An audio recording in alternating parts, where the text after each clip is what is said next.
همستر کینگ توی دور جدید تورنمنت‌های خودش جوایز جدید رو برای کاربران خودش در نظر گرفته که همه میتونن از این جایزه‌ها استفاده کنن. این پاداش‌ها دریافتش خیلی ساده هستش و برای همه واریز میشه. اگر میخواید بدونید چطوری اونا رو دریافت کنید تا آخر همراه من باشید و در کنار اون دکمه حساب و لایک رو هم بزنید. ببینید بچه‌ها، پروژه همستر کینگ با یه تفاوت خیلی شاید بگم گسترده‌ای به نسبت حالا فصل دوم و پروژه فایت کلاب اومده و تورنمنت‌های خودش رو برگزار میکنه و شما میتونید بیاید داخل اون تورنمنت‌ها شرکت بکنید و جوایز خودتون رو بگیرید.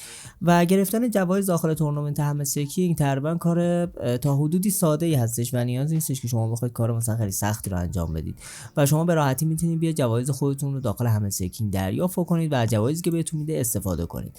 اصلی ترین قسمتی که حالا ما در مورد جوایز روزانه یا مثلا جوایز هفتگی همستر کینگ داریم صحبت می‌کنیم، نه در مورد اینکه مثلا شما جوایز کل یا مثلا پاداش کل مثلا فعالیتتون رو می‌خواید بگیرید، نه در مورد جوایز روزانه یا جوایز هفتگی داریم براتون صحبت می‌کنیم و شما میتونید بیاید با استفاده از این قسمت همستر پیت جوایز خودتون رو بگیرید. در واقع اصلی ترین قسمتی که برای همستر کینگ وجود داره همین قسمت همستر پیت هستش که فعلا تورنمنت حالا این سریشون به پایان رسیده و شما نمیتونید بیاید دیگران داخل تورنمنت شرکت بکنید. اما تورنمنت های بعدی میاد به زودی شروع میشه و شما میتونید داخل اونها شرکت بکنید. اگه ما روی قسمت لیدربورد اینجا بزنیم، راستشو بخواید من نمیدونستم که به اصطلاح ما یک تورنمنتی اینجا داریم و مثلا تورنمنت فعاله، اصلا حواسم به این قضیه نبود. ما اومدیم مقداری فعالیت کردیم، کار کردیم، هی مثلا از این مال سکه جمع آوری کردیم، مثلا به رتبه 11000 رسیدیم. من اگه میدونستم که مثلا یه تورنمنت فعالی این قسمت وجود داره، چون قبلا هم بهتون گفتم همستر کینگ اعلام نمیکنه تورنمنتاشو و شما خودتون باید با استفاده از فعالیتی که انجام میدید مثلا متوجه بشید که تورنمنت فعالی اینجا هستش و شما میتونید ازش استفاده کنید.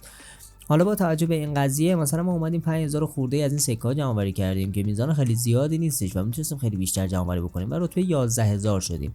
گفته که از رتبه 5000 تا 25000 میاد مثلا این ریواردها رو بهمون میده. ریواردهاشو شما اینجا میتونید بیاد مشاهده بکنید. حالا چیزایی که به نفرات اول تا نفر 1 میلیون میاد و جایزه میده. البته خب دیگه نفر 1 میلیون جایزه زیادی رو دریافت نمیکنه، اما هر چقدر که بتونید مثلا جزء این رده‌های بالاتر باشید، رتبه‌های بالاتر باشید، میتونید بیاید جوایز خیلی بهتری رو بگیرید، کارت‌های همستر بهتری رو دریافت کنید. از این بچه‌هایی که بهتون میده میتونید استفاده بکنید. یه سری کارت‌های همستر عادی بهتون میده، عادی که نه، البته یه مقدار بالاتر از عادی بهتون میده و یه سری جعبه‌هایی رو بهتون میده و حالا مثلا الماس و فلان. و بحثی که برای شما وجود داره اینه که ببینید بچه‌ها، توی پروژه حالا مثلا فایت کلاب، توی پروژه فصل دوم این میاد تورنمنت‌ها رو برای همستر بوست آماده میکنه، اما توی پروژه همستر کینگ چنین چیزی کمتر اتفاق میفته. یعنی اگه بخواد برای همستر بوست باشه هم اعلام میکنه ولی کمتر اتفاق میفته و اینجا ما فعلا خبری از همستر بوست نمیبینیم و صرفا داره به صورت پارامتری برای ما کار میکنه. و اینکه به صورت پارامتری کار میکنه من قبلا هم به شما خیلی تاکید کردم و خیلی گفتم که ببینید بچه‌ها، پروژه همستر کینگ یکی از مهمترین پروژه هستش که شما باید داخلش فعالیت بکنید و من بیشتر تایم خودم رو روی پروژه همستر کینگ دارم میام و حالا با چیزای مختلفی که داره دست و پنجه دارم میکنم، کار میکنم تا اینکه بخوام لول خودم رو بیشتر بکنم و با استفاده از این لولی که مثلا رو بیشتر میکنم یا هر چیزی بتونم در نهایت جوایز بزرگتری رو دریافت کنم. همین چند روز پیش بود که من به لول 100000 رسیدم، ویدیوش هم براتون گذاشتم و بهتون گفتم که چجوری شما میتونید به لول 100000 برسید و الان خیلی ساده با استفاده از این حالا ایونت جدیدی که گذاشته بود خیلی راحت تونستم به لول 125000 هم برسم و فقط با استفاده از آپگرید این کارتی که اینجا برای من وجود داره تونستم بیام و 15000 تا مثلا به اصطلاح چیز بیشتری دریافت کنم، لول بیشتری دریافت کنم که اگر من یه دونه دیگه آپگرید بکنم اینو 5000 تا دیگه به این اضافه میشه و هر سری که من این کارت آپگرید بکنم که با استفاده از اون ایونت من میتونم این حالا چیزا رو به دست بیارم، توکن رو به دست بیارم،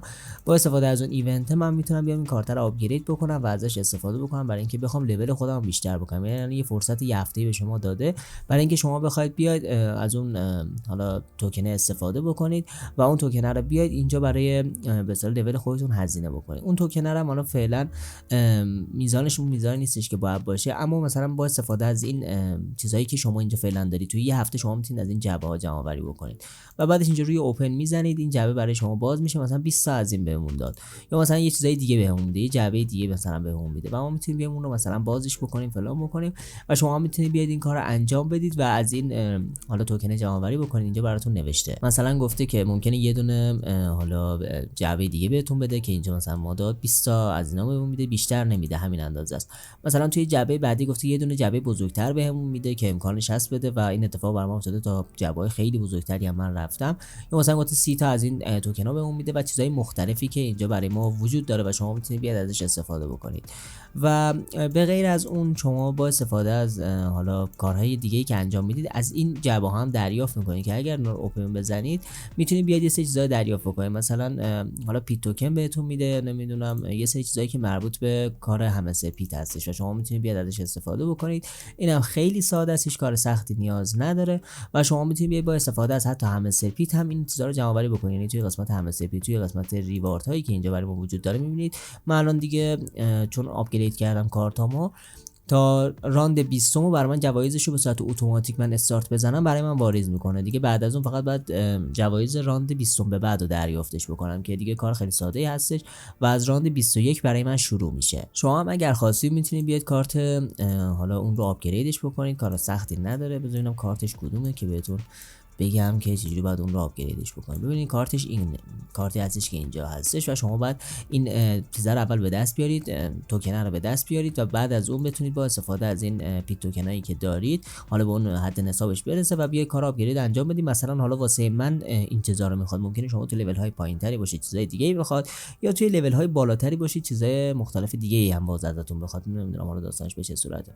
و اگر که مثلا من اینو دوباره به دست بیارم، این رو هم جمع آوری بکنم، میتونم برم تا لول 25. یعنی تا لول 25 دیگه جوایز من تضمینه و بعد از اون من بیام جوایز خودمو دریافت کنم که کلا داستانش به این شکله و شما میتونید بیاید خیلی راحت با آپگرید کردن کارت های مختلف کار پیشرفت خودتون رو داخل همه سیکینگ سریعتر بکنید. این کارت ها دقیقاً مثل همون کارت های بحث پروفیت فصل اول مثلا همسترن که حالا شما مثلا کارت های مختلف رو آپگرید میکردید فلان میکردید و میتونستید با استفاده از اون کارت هایی که آپگرید کردید بیاید و به اصطلاح چجوری بگم اون پیشرفت خودتون رو سریعتر بکنید. الان مثلا ما یه کارت دیگه ای داریم که این کارت ببینید اگه من اینو بیام آپگریدش بکنم، اینجا 120 از این حالا پیت توکن ازم میخواد که من 1000 خورده ای دارم ازش و هر سری که من اینو آپگرید بکنم 1000 تا به لول من اینجا اضافه میشه. ببینید الان من 125 ام و اگر که من بیام این کارت رو آپگریدش بکنم، کجا رفت الان؟ اینجاست. من اگه این رو آپگریدش بکنم 1000 تا به لول من اضافه میشه. همونجوری که دیدین 1000 تا به لول من اضافه شد، اما خب میزانش زیاد نیستش. چیزی که شما از طریق این دریافت میکنید، از طریق این جایزه دریافت میکنید خیلی بالاتره. یعنی اون میاد هر سری 5000 تا برای شما اضافه میکنه و فرصت محدودی هم داره. 8 روز کلا زمان داره که شما بیاید داخل شرکت بکنید.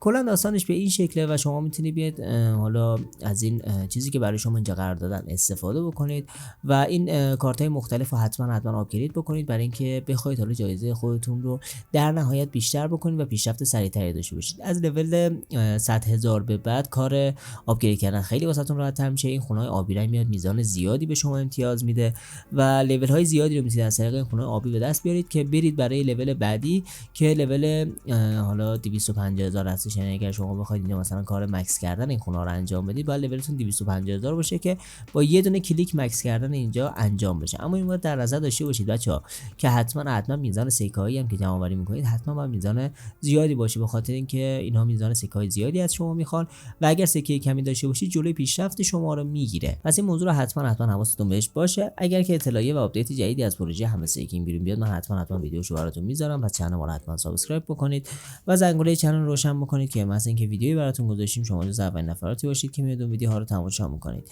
اگر این ویدیو رو دوست داشتید لایک ویدیو یادتون نره، یک کامنت در حد یه دونه قلبم پایین ویدیو برام بذارید. عاشقتونم. شما رو به خدای بزرگ میسپارم. امیدوارم هر جا که هستید موفق باشید. خدا نگهدار.